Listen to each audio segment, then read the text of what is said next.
Okay, good afternoon everyone, and welcome to our fourth webinar as part of the Sustainable Network Training Program.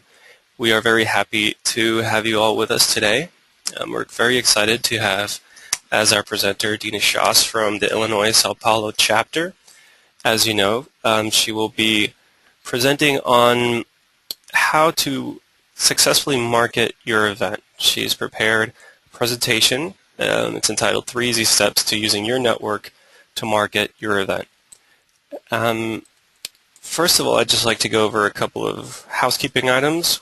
Just to let you know, we're going to be taking all questions or answering questions at the end. But if there are any topics that you hear that you'd like to ask a question about, or a question that you just have that is on your mind, you can type it into the question box, and I will start collecting those questions that you may have and share them with Dina at the end of her presentation. Also, as I mentioned earlier, we're very happy to have our Facebook page up. We'd like to thank Eloise Andrade for that. She set that up in a split second for us at our last webinar, and we've had already some traffic on there. We're very excited to see you all sharing information, sharing some ideas, sharing your chapter websites. Dina, actually, she comes from she is a member of one of our chapters that has a website that is very good website. It was put together very well. It has a lot of information about the different chapter activities that they have going on.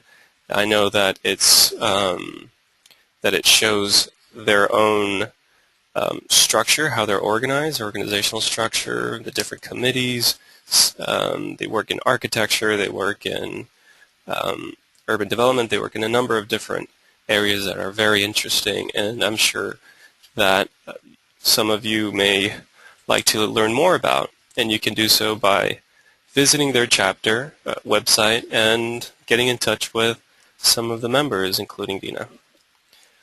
So without further ado, I'd like to ask Nicole, who is here today. Andrew is not with us at the moment, but Nicole from Citizen Effect, Nicole Seidman, will be just providing us with a quick program update just to fill us in on where we are and some of the activities that you are putting together as participants. Nicole? Thanks, Mike. And first and foremost, I just wanted to thank all of you who have been in such diligent contact with Andrew. I know that he has really been enjoying some of the conversations that you all have been having individually. And he's been keeping the entire Citizen Effect team abreast of some of the incredible fundraisers that you guys are working on putting together. In terms of someone I want to just quickly acknowledge, Amy Chamberlain, thank you so much for the outreach that you have done, sending out the emails, the donations that are already coming in. Every time a donation comes in, Andrew and I get a special alert just for the network innovators, and we really appreciate the people who have taken advantage of just starting this as soon as possible. One of the things that Andrew shared with me is that a couple people are now working on putting together their initial outreach emails now, and I would just like to second what I'm sure he has already shared with all of you, and really encouraging you guys to do that. I know that this is a vacation time of year and that all kinds of things are happening, but sometimes just sending out that first push is all it takes to start driving donations in the door, and I know that Amy and Len are wonderful examples of that, so thank you really to both of you. It is also shared that there are some serious fundraisers that are coming up in September that really are exciting for all of us at Citizen Effect. They're learning about whether it is the movie night that you guys are working on putting together or a gala at an art gallery. These are all the kinds of things that I know Andrew is in particular excited to be working with you all on moving forward. So as always, let us at Citizen Effect know if there are other things that we can be doing. I think that one thing that Andrew definitely wants to support you all on as much as possible is just starting to let people know, both your immediate family or friends and people outside of that very close personal network, that you guys are part of this program and that you're working to support the critical work of Partners in the Americas. So if there's anything that we can be doing to help facilitate that, we're always happy to do that. Excellent. Thank you, Nicole. I'd also like to just share with you some of the information that Andrew has shared with me regarding some of the early success of some of our participants. I want to stress, really take advantage of the support that Citizen Effect is offering. I know that we have had people already raise over $300 through emails, through crafting emails, sending out emails for fundraising, and this is even prior to the actual event. This is just getting the word out, learning how to craft an email that really reaches those audiences that you're targeting, that really shares your the passion that you have for those projects, that really gets them involved and will capture their attention, because what they want to do is really support you. We all know that people give to people, and as an organization, as a network made up of fascinating individuals who have a passion to change lives and to really connect across the Americas, well, there's just so many great stories that people want to support. And I really urge you to take advantage of the support that Andrew and his team are providing. I know that he was instrumental in crafting some of these messages, and it's really writing an email and sharing that with people. And I'm sure that Diana will be able to give us a little bit more information about how to market your event, how to get people behind your event, how to get people excited about what you're doing, and donate to your cause. So, Diana, I have your presentation on our screens now, and once again, without further ado, we'd love to hear about how can we market our event, and what recommendations do you have for us? Fantastic. Thanks so much, Michael. And again, I'm going to hold questions to the end, if you don't mind, just partially there's a little sound delay, and also just to make sure we get through the material. So I'm going to go ahead and just dive right in.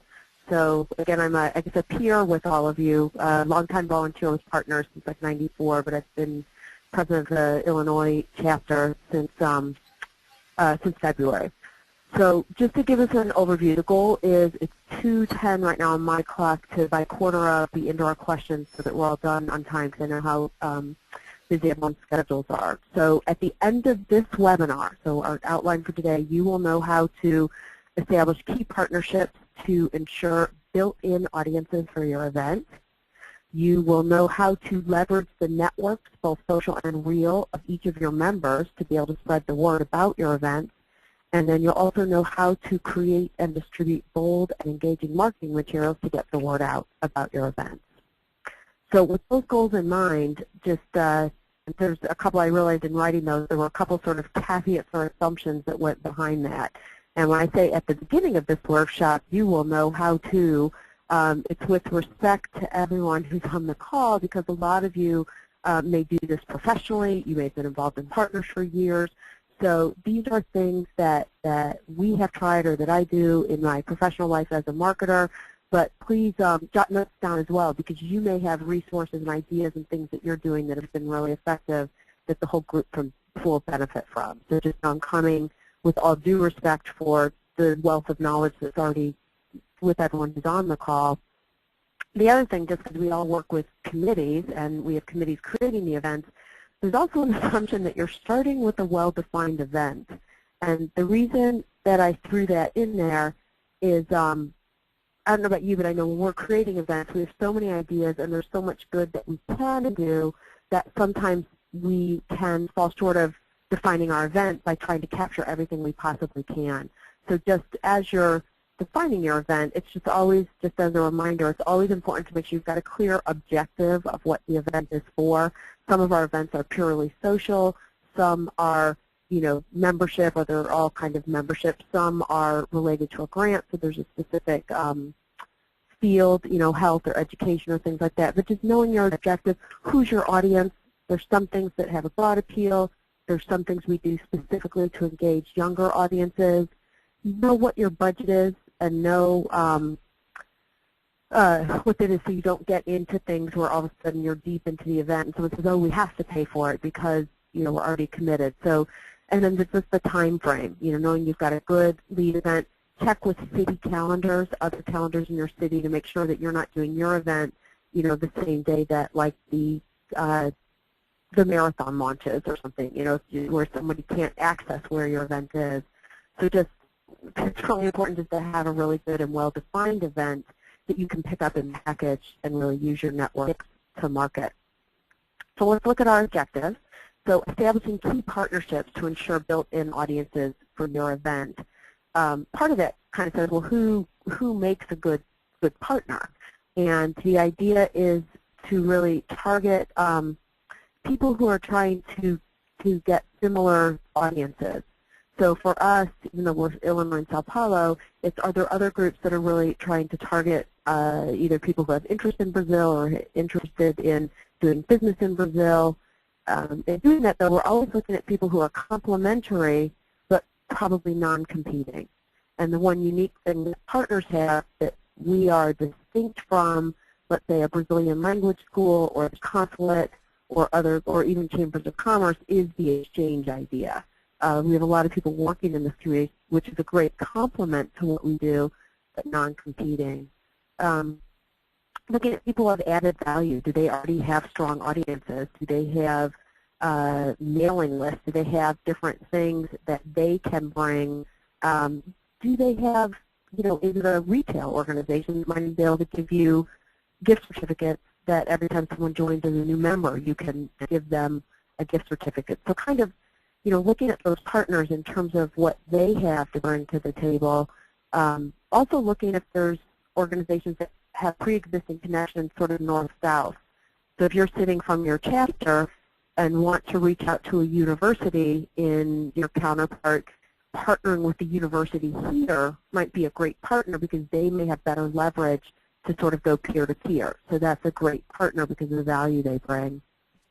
The other idea really is to go to where the people are. If we're nonprofit and sometimes smaller, it's great to go to organizations that are already entrenched in community. So a community organization, for us there's a group called Brazil in Chicago. They're a Brazilian Portuguese language school. They already have like several hundred people, if not more, who are interested in Brazilian culture. Universities, schools, libraries, those are places where people already congregate that make good partners. In writing this up, I started thinking about, we haven't reached out to this group yet, but I think it would be a great one for us, the local or ethnic chambers of commerce that are trying to connect with different communities, and even business networking groups, where you can be going one-on-one representing your organization at, I don't know if you know, they're like $25 and it's, 6 different chambers, and people are there just to network and make connections, and that can sometimes be a great place to have access to a lot of people.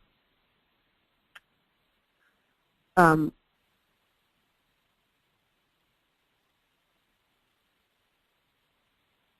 this isn't, oh, here we go. So here's the other thing, though, when you're talking about establishing key partnerships, we just talked about what we look for in the partner, like all the things we want them to have, but don't forget to assess your own real estate in terms of what you add, and that's really important. Again, as nonprofits, sometimes we think that we come from, from not having, but really, if we look at our connections to businesses, where our different board members work, or even just we have a really strong relationship with the local consulate, those are things that might be added value. We have an email mailing list of, 400 people that we've just acquired over time. So those are things that we can add when we go to a partner. So always kind of just inventory everything you have to know what you're bringing to the value proposition.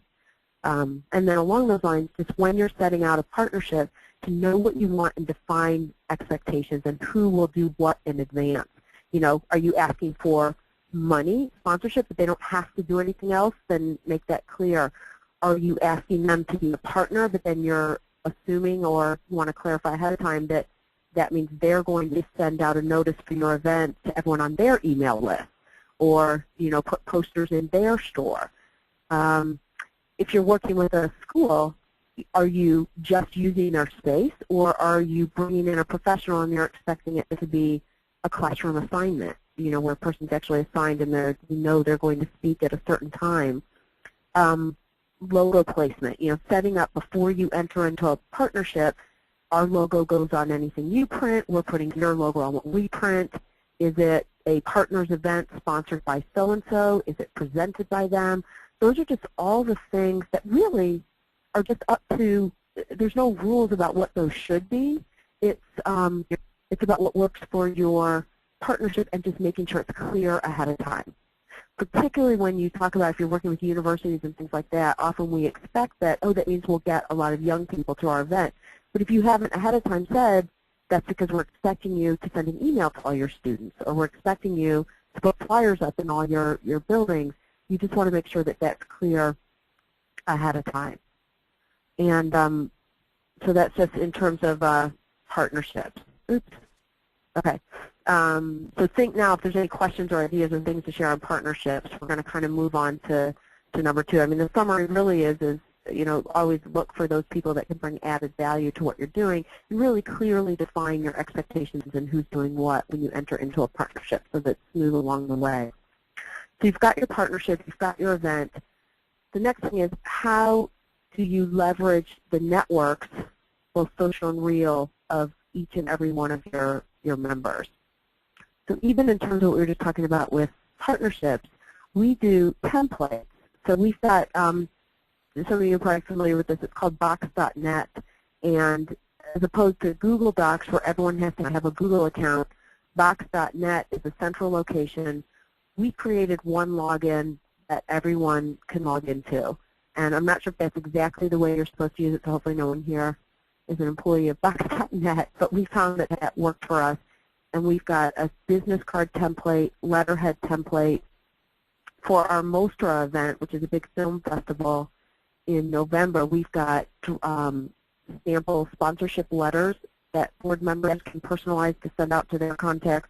We've got a sample sponsorship menu. So basically on box.net, we've created all the tools to make it easy for each of our board members to be sort of a walking business card or a walking message board for our local chapter. And then we know that anything being sent out on behalf of the chapter, it has the logo, it has the mission, you know, it has some of that consistent language. And so that's a way that you can easily ask everyone on your board to be supporting what you're doing, and then giving the tools and making it easy. On the virtual side, you know, almost everyone now is on LinkedIn or Facebook or Twitter or different things like that, and so it's connecting with each other in those realms, and then making sure that people are sending messages out on their, you know, within their groups as well. So LinkedIn is one place, and just yesterday, actually, again, getting prepared for today, I realized we didn't have a chapter group. So I just set up a chapter group. So now there's an Illinois Sao Paulo chapter group. And what that does is it's a couple things. It gives a place for anyone who's part of both our chapter or really any chapter could join and be part of that, so that we can send out messages within our networks. And if I send a message to the group, that's also going to go out to you know, my however many friends I have on LinkedIn. For Facebook, same thing. We are members of our board. We're friends with each other to create that network, but we also have a chapter page. And that's where all of the pages, too, that partners, that's where we really not only can benefit from what we're doing locally, but that's where the power of partners, you know, sort of the international organization can really help, because we should always be posting our upcoming events and our things on the, the partners, the main partners page, or the, like Michael was saying how excited he was that people were doing on the Network Innovators page. That stuff is so important because there's already infrastructure in place to really broaden the reach. So thinking in terms of doing it locally, but then also connecting with each other and then connecting to the national organization. For Twitter, Twitter is a little bit tricky. Twitter is trickier.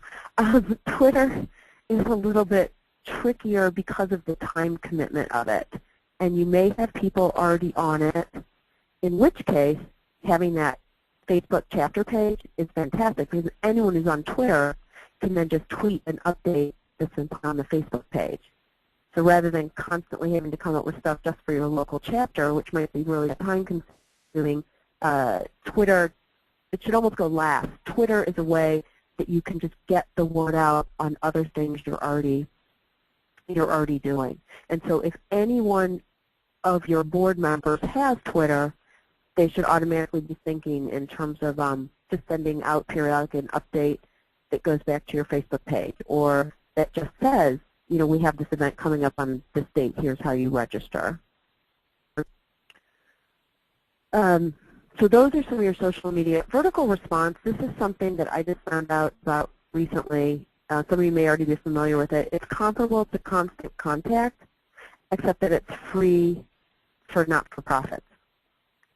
So if you sign up and you fill out a form and send it in, and you're sending under like 10,000 emails a month, it's free, and they have templates so that what we're using it for right now is once a month. We went through basically every event that we've had in the last 10 years. We do sign-in sheets. People give us their email address. We've put it into our vertical response email list, and now once a month we can just send out anything that's going on. Since our audience is not only to get people to come to partners events, but we want people to turn to us for anything that has to do with sort of, North and South America exchanges, Brazil, we will put on this other things that are happening in Chicago that we know would be important to our audience. And then we also add things like, are you a member? Join now, or come to our event. So that's been really helpful, and by only committing to once a month, it hasn't been a huge time issue, and again, it's free. As far as blogging goes, there's a couple of benefits with that. So the first thing is, it's almost like it would be helpful at a board meeting just to send out a questionnaire to everyone on your board that said, what's your LinkedIn address, what's your Facebook, what's your Twitter handle, do you have a blog, just to get an inventory of what everybody has. So for blogs, our website is actually a WordPress blog. So the way that it works right now is we have the other pages, and then we do have a blog where every time we want to put new stuff up, we can put it there, and then we can get it out beyond the blog through Facebook and Twitter and things like that. But some of your board members may have a blog. I know I have a blog called Intercultural Talk that is interculturaltalk.org, and it's a blog on intercultural communication, stereotypes in advertising, things like that. And so I blog about our events, and then I will send them out to all the different networks that we talked about. So, oops, 1 second. This is being funny again.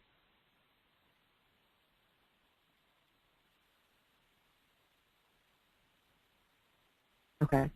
All right, let me go ahead and go through the last thing, and then this section, usually what I just did about sort of the real virtual, usually has the most questions, so I want to make sure that we have good dialogue with that. And again, and one thing I forgot to mention, I talked to our friend from Rio who's on the phone with us today. She just said that Facebook actually is sort of replacing Orkut, but it is important to think about if there's other social media that's more popular in your counterpart country.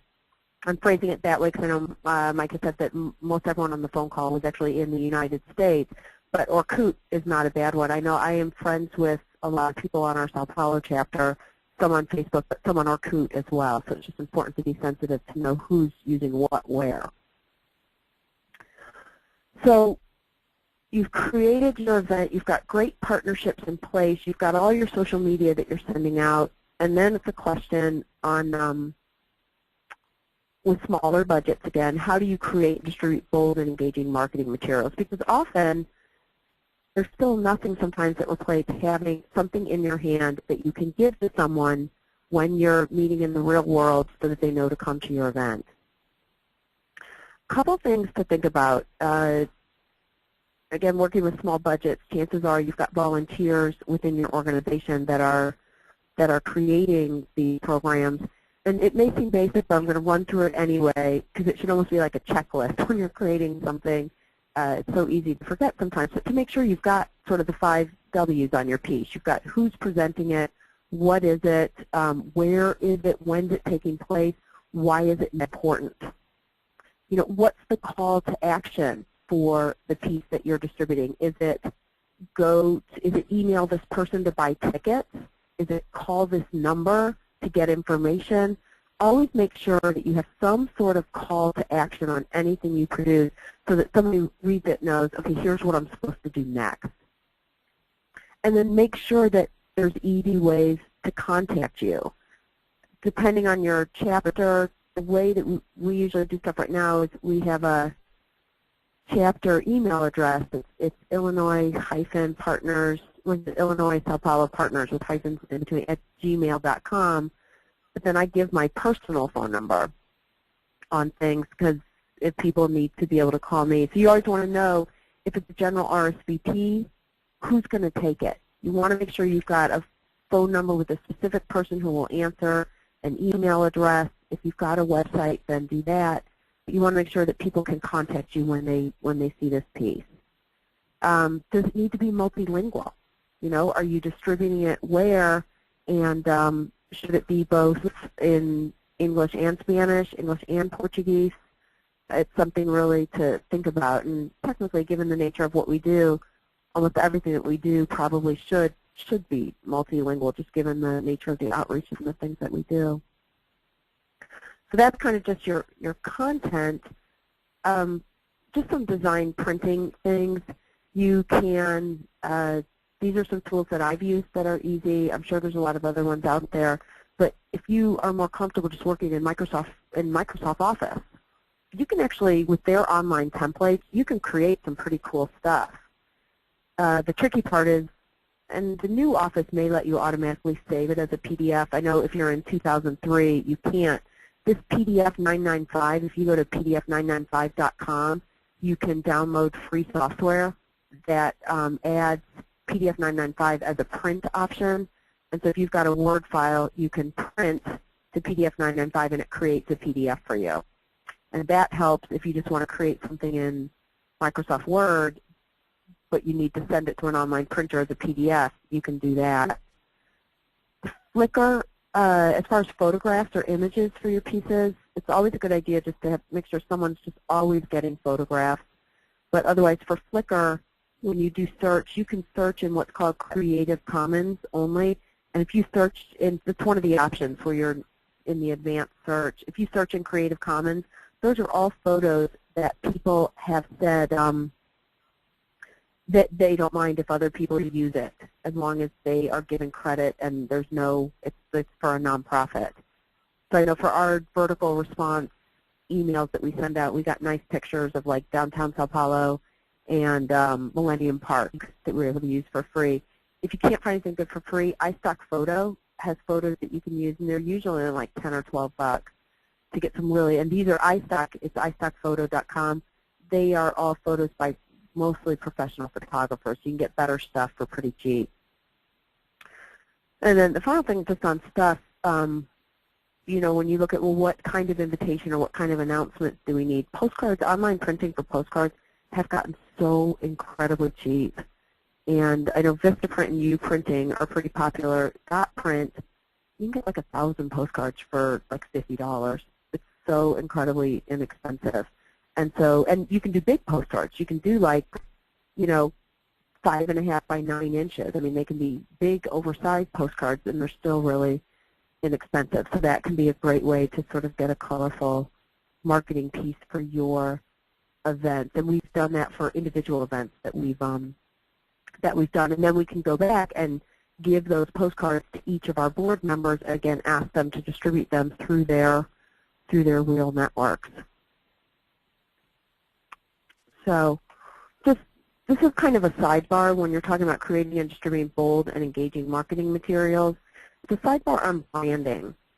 And again, you've got a lot of different volunteers that are all doing great stuff. And as much as possible, you want to try to have all your things look the same. So just, again, this could be review, but things that make a brand are, always saying the same thing, having the same logo. You'll see I put our logo, which actually was created by, I can't remember who it was, somebody in Washington created these logos for each of the chapters. So we like to have the affiliation with partners, part of the bigger organization, because of that sort of a known brand, and so I think that it gives us added value by having that. Consistent tagline, if photos or visual images, do you use clip art on your pieces, or do you always use photography? What typeface do you use? What colors do you use? Just even if you have different volunteers creating different things, just trying to have consistency with those different things will help over time get a recognition, so that when someone sees something, they'll be like, oh, okay, that's this chapter. We know what they're doing. So just a final note that at your event and after the event, so you've done this event, you've gotten all these people to get there, everyone shows up, make sure that you actually can have a mechanism at the event to get their money. So making sure there's always membership applications at your event. And I know we just increased our dues, so we need to update ours. But it's really important. You've got someone who's interested, they're so enthusiastic, and they're like, oh, okay, I'll follow up, and you can sign up later. Try to take their check right there. Or if your chapter takes credit cards, make sure on your membership application it's got a place to put in the credit card number and stuff like that. If you have a website where people can pay online, see if someone can bring a laptop. If you've got Wi-Fi at the location where you are, someone can just pay right there online. And then after the event, always make sure with partners and stuff like that you're sending up thank you notes, because that's sort of a entree to be able to ask them to participate again next year. And then through your social media as well, you can thank your partners and run links to their businesses if appropriate, so that people really know that you are appreciative. And then again, it opens the road for future stuff as well. So that is kind of the content. And again, the nature of the phone call, I thought it would work better to be questions at the end, but that was just a huge amount of content. So if you're still awake, you're still with me, would love to have questions or ideas or other things that you've done or that have worked, or any questions about things that we've done and how it's helped. Thank you so much, Yana. Thank you so much. There's definitely so much information that is relevant to where our network innovators are right now in planning for their next events, and also, as we mentioned last week, to take this training as an opportunity to frame and start clarifying your strategy for the whole year, to start establishing an annual strategy on not just fundraising but also membership. As Diana mentioned, your events are also a great way of getting members, getting people involved. So you want them to engage your chapter, and these are the ways to really do that: organizing events, keeping them informed, reaching out to them, using your networks, and tying into other networks. We have a couple of questions here. First question is from Lynn. Lynn wanted to know if you could provide some examples of added value. You mentioned a few of them throughout your presentation, but knowing partners, or kind of from the perspective of partners of the Americas and the chapters, what would you think, or from your opinion, are specific added value to partners that distinguishes it from other organizations? And are you talking about added value that we bring to the table, or added value that we would look for in a partner? That we would bring to the table. Okay. One of the biggest things that I guess there's two things. One of the biggest, honestly, and I know that I am cringing myself as I say this, but framed correctly, it's fabulous. So the thing that we have that nobody else has is the idea of the exchanges, that there are the travel grants and the culture grants when you're creating a program. So we find that everyone else we work with here, that they actually are working single city. So we're in Illinois, and we've got some great partners that we're developing more deeply this year, but they are looking at how they can, let's say, erase stereotypes of Brazil here in Illinois. Or you've got the consulate who's trying to promote Brazil as a destination, or, Brazilian business moving here in Illinois. So the biggest thing that we have is not only the physical exchange with some of our projects, but the contacts that we have. So someone might want to sponsor an event of ours because they're interested in doing business in Brazil. And we can't say, if you partner with us, hey, we'll help you do that. But if somebody supports us here, certainly, and then they're traveling to Brazil anyway, of course we would hook them up with people that are in our chapter there. And so just the actual fact that we have contacts on the ground in our counterpart country is right there a real big added value. The other thing I would say is some of our relationship. Well, part of it has to do too with our positioning right now. We are trying to position ourselves as like the ones who know how to do things in our counterpart country. So, and again, it's not as much about the cultural side of it as, we kind of know, like, we even wrote a manual once on how to prepare for your trip to Brazil, and it had different things about, different cultural differences, or, contacting the consulate, all of those things. It was actually a manual that would tell people how to travel to Brazil. So I think that's the added value we bring, is that exchange. Other people don't have the exchange. They don't have that real live contact with, and this sounds funny the way I'm going to say it, but with like real live people from the other country. Other people just have a passion for that particular culture. And particularly as the world gets more global and people are trying to do business all over the world, that becomes a really valuable commodity. Excellent. Well, and now that we're really pushing these strategies of working across chapters, I'm sure that, for example, Colorado, Virginia, other chapters that are working with Brazil could potentially, benefit from the contacts that you might have in Sao Paulo, and you could benefit from the ones that Pennsylvania has in Bahia, and share those contacts and just that presence to really make, I guess, the added value that much more Absolutely. interesting. And the possibility, I know it's still kind of in this is a cool idea, and a lot of people want to do it, but we don't have our defined project yet. So we're not ready to market it. But, Brazil and the U.S. have that joint action plan to eliminate racism and prejudice. And so I know we're looking at it from things we can do between Illinois and Sao Paulo. But when I met with the Sao Paulo chapter, their first response was, oh, you have to talk to Colorado because of what they're doing. So we're planning to make that connection to, this could potentially be something that is not just our two states, but I think there's opportunities exactly for multi-state kind of things. Excellent. That's great to hear. We also have one question from Eric Brand. Eric's from Minnesota, the Minnesota-Uruguay chapter. He's also on the board of our foundation. Eric, And well, actually, I will have Eric ask you this question himself. Hi, Eric. No, hi, Michael. How are you? I'm great. Good, hi, good. Eric.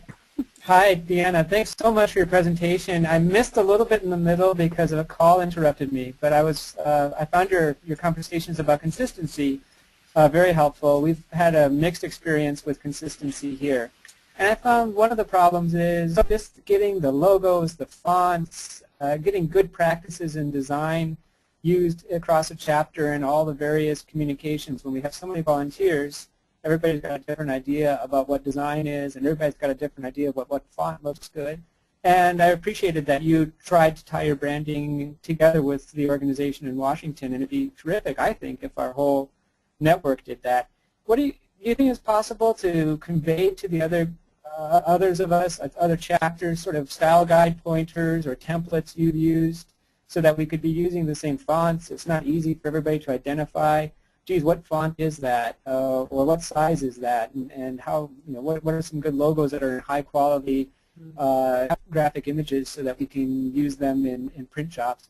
Those are some basic things that I find lacking in our chapter. I'd certainly appreciate knowing whether you guys or others could share some of their best practices with us. I have one question for Michael, because the logo that we have now, we grabbed a few years ago, which actually, if anyone else, depending on where you are, we did a regional conference where all like the 9 Midwest chapters came to Chicago, and we did a big event. It was a lot of fun. It was great to meet everybody else. But there was someone, Michael, at that time, I swear there was a spot on the partners.net website where chapters could actually go, because that's what I know I got they call it I don't know why, but it's called the PMS color, like for the orange and the sort of brown-green, the partners colors. You guys had all that stuff on your website where chapters could access it, and I'm not seeing that now. I don't know if it's coming back in the new one, but that would be really fantastic if that could just be easily accessible to all the chapters. And then what we did is once we took it and then personalized it for Illinois, that's where, I don't know if you heard that part, there's this thing called box.net where you can leave files, and that's where we have left templated, like a templated business card where people just fill in their own name, address, and phone number. It's templated letterhead. And then for our campaign right now, we're trying to do get sponsorship for our film, a Brazilian film series that's taking place in November. We actually have sample letters and sample sponsorship materials there as well. We're putting our minutes there as well now instead of distributing them. So, but we did start with guidelines from the international organization. Michael, can you talk to that at all? Yes, actually, we have Matthew Clausen, our VP for Partnerships and Programs, on the call. He can definitely clarify that question.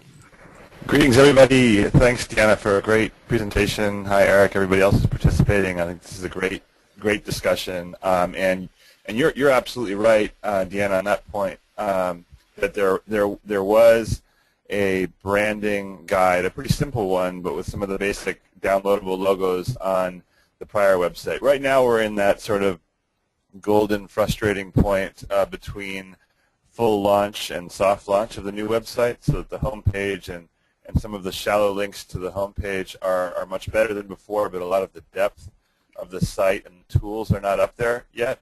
But we are actually moving forward full force and actually made a decision last week based on resources to invest some additional resources in getting some of the branding guidelines packets developed and hiring an additional consultant for the remainder of the year to push out some of our other strategies more quickly. So you're absolutely right, and that type of information will be back up as soon as we can get it there, and there also will be a lot more information that can be adapted to local needs. Mm-hmm. In the meantime, I'd be happy to just, Michael, maybe I'll send it to you and you can send it out to the, actually maybe I can just post it on the Network Innovators page. I know I have figured out what the colors are, like if you're just working in Word, and I think it's probably just Arial. Honestly, I think that usually what I do is I take the partners logo and then I just add a text box underneath with like the Illinois, USA, Sao Paulo, Brazil, in, I believe, just even area. But I can see what I'm doing to match it right now. I'd be happy to post that Sure. in the interim. And The other I can thing, also give you, I can also ask Mike to give the group, Michelle Nicholson, who leads our communications effort, her email, because the information that was up on the website certainly hasn't disappeared from our knowledge, and we could send it out in the meantime. oh, great, that would be great. You know, one thing, Matt, that you might want to do, if you don't mind, if that's okay if I mention it that way, and this would help all of us, is as a marketer, I will tell you 100% that all of us using the same brand, even though we're independent organizations, makes us so much more powerful, especially now that we're doing more cross-chapter type things. You will have individual chapters. Each of us, even within our organization, might have people say, oh, but we want to show that we're different. So it might be, and I'm not sure how you want to do it, but in terms of just even telling people, like, why does this help you? Because it's really, honestly, it actually helps our individual chapters even more than it helps. Sounds funny the way I'm saying it, but it's really in our own interest even more than, it's not like, oh gosh, we're making sure that the international organization is recognized, but the more that our local organizations show that they're connected to a broader group, the better it is for our local individual organizations. I think you're absolutely right, Deanna, and that part of the information when it comes out can and should have that kind of description in it. Even it's almost an organizational platitude that we're the best kept secret, and part of that is because we have our name written in so many different ways and in so many different languages, which might be a hard pill to swallow in some cases. But we've already made the decision, at least from the documents emitted from the international organization, that the Partners of the Americas name will be in English, and we're not, that's not going to be forced down the throat of a chapter that's widely recognized under their local name, but we certainly would be better served internationally if we were recognized with the same words. And what I can do is I can go ahead and in the same email that I sent out to the participants with your presentation, we have a document with our color palette and oh, fantastic. And the text font that I can share with everybody. So hopefully we can have that covered, and shortly that will all be on our website as Matt has mentioned. Terrific. Thanks, everybody. Sure, Eric.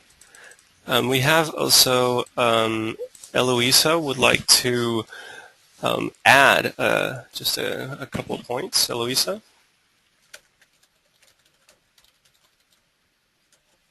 Well, she says here, I was just going to add to what Deanna said about partners having to exchange. It's an organization that really... Here I am. No? Yeah, hey.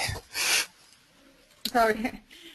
Yeah, I was, because Deanna said that the true thing about partners is that we have real exchange with the South, and it's something that always amazed me, that we have government people, professionals, youth, and I'd like that every North chapter remembers that always, that, I love that Partners doesn't market the Southern Hemisphere as, the poor guys, we're doing stuff for them. No, we're doing stuff with them. And I just want every North chapter to remember that all the time. Oh, thank you so much, Eloisa. That is definitely... well, and Eloisa, just one thing, if you don't mind, I'm sorry, Mike, I just cut you off. But along those same lines, we always make sure that when we're setting up projects that there are kind of implementation points on both sides.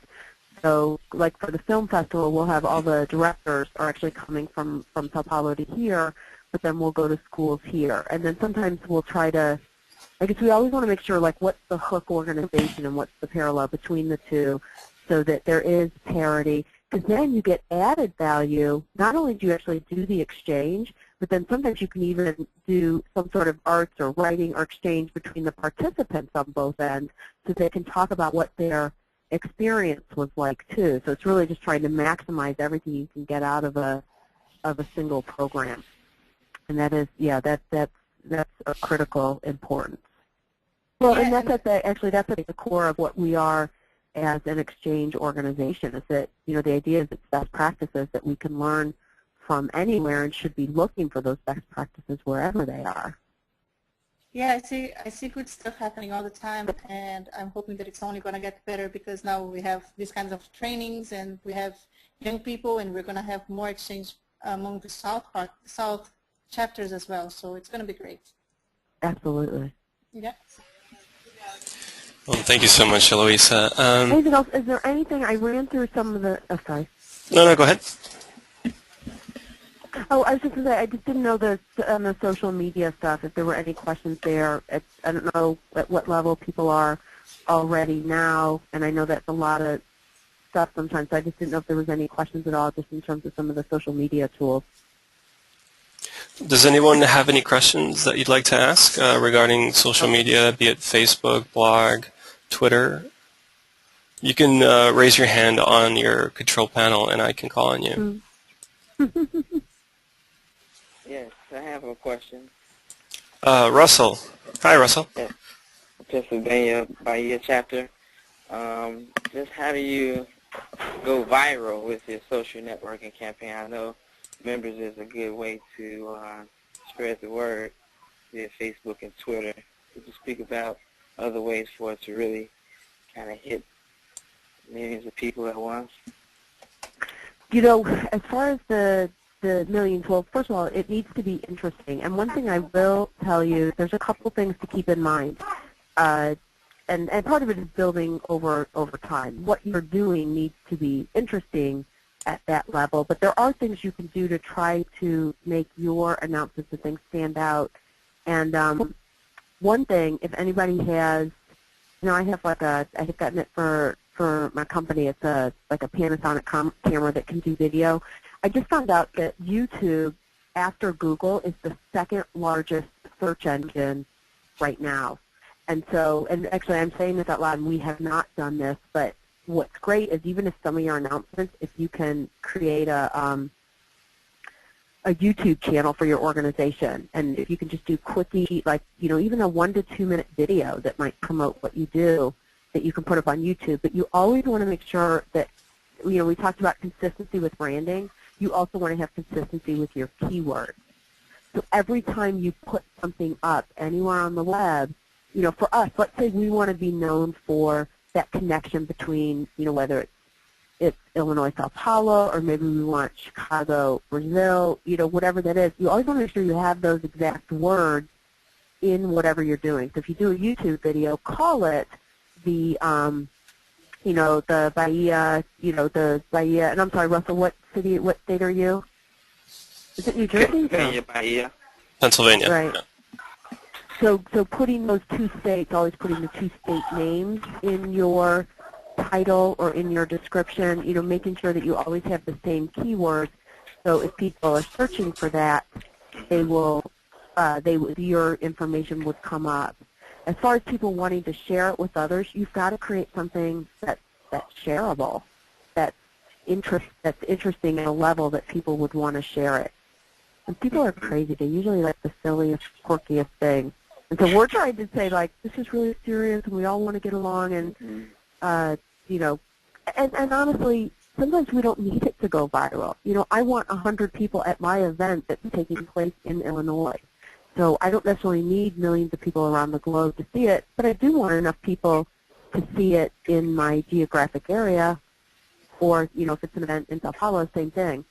So that's something to think about too, Russell, is if you target everyone, you might not hit anybody. So really think about who do you really need to have see your message so that the action that you want to have taken, whether it's to join your organization or to attend an event, that's really what you want to think about even more than the millions.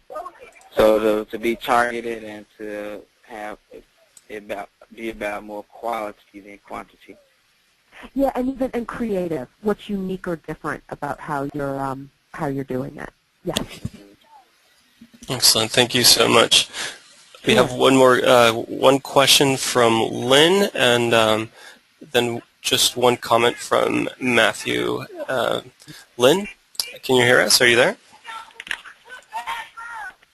Yes, I'm here. My Hi. question about social media. Mhm. My question about social media, Michael, is how, amidst the barrage of available media, do you make yours visible and memorable? So part of it is making sure it's all connected. So make sure that you're making the most of it. So if you post once, make sure you're getting it out on everything. So if we have a blog, Facebook, LinkedIn, and Twitter, take your one message and make sure you get it across all 4 of them. As far as how to make it stand out and memorable, what you really want, particularly with Facebook, we've got better than our Facebook page right now is a page for a project that we're involved in, and it's called the $1.99 Real Housing. It's based on the Real. And what's happening with that page right now is there's a group of students that are in Sao Paulo right now doing a project on a sustainable farm there. The students are posting. They're posting photos. They're posting video. They're writing comments of their experience. And so we're getting all of the participants, or we're not, I would love to take credit for this, but I can't. It's a group of students who are amazing, and this project is amazing. So the more that, like if you yourself are always posting on your Facebook page and it's like sort of that, quote, corporate voice going out, that is going to be less effective as other people posting on your page. So how can you get the community to post photos and to post things on your page? That's what's going to get you to stand out more. Because if Mary posts on the page, her post goes to all of her followers. If Sergio posts on the page, that post goes to all of his followers. So it's great if you can get other people to post on your page and comment and get dialogue going, then that gets more people to pay attention. And I will tell you this, the things that get people to have dialogue are sometimes the oddest things. I work for a nonprofit organization. It's Jewish Child and Family Services. We're a social service agency, and part of what I do is our Facebook page, and I can do these really professional posts, and no one will comment.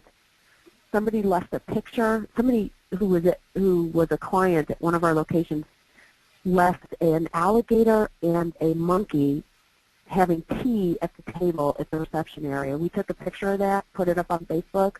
The most dialogue we've had. Very interesting. Thank you. Yeah, just odd or quirky things that maybe show the humanity of us all, that show how easy it is to communicate between, someone in Uruguay and someone here. Those are the things that people connect to on a personal level, and they get them more engaged. That's really excellent. Thank you very much. Sure. We have one final comment. Matthew? Thanks, Mike. One comment on each of the last 2 questions. First, in terms of if you're looking at planning an event and you're thinking, the advice on the YouTube channel sounds really good. I don't have time to create a YouTube channel right now.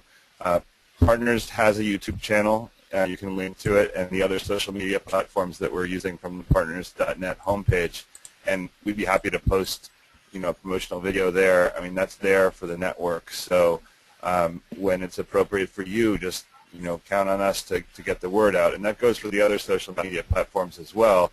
Whether it's promoting an event or asking for advice, some of the questions on the Partners Facebook page, for example, that's grown.